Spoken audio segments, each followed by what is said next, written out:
ఈ రోజుల్లో చాలామంది ఆడవాళ్ళు చేసే కంప్లైంట్ ఒక్కటే ఒకటి. ఏంటంటే, నా మొగుడు నాతో టైం స్పెండ్ చెయ్యట్లేదు. మాతో సరిగ్గా మాట్లాడటం లేదు.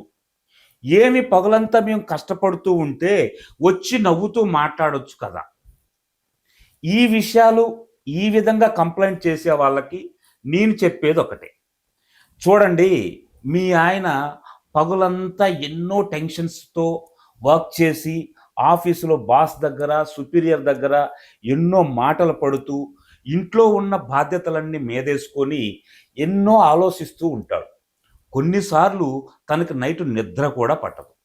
అలాంటి వ్యక్తికి మీరు ఆసరాగా భుజం తట్టి ఇంకా ఓర్పునివ్వాలి కానీ, మీరే వాళ్ళకి టెన్షన్స్ క్రియేట్ చేస్తే ఎట్లా?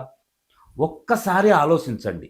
ఆయన టెన్షన్స్‌ని కూడా మీవి అనుకోని, ఆయన బాధను అర్థం చేసుకొని, ఆయనకి కొంచెం హాయిని కలిగించండి కానీ, టెన్షన్స్‌ని క్రియేట్ చేయకండి.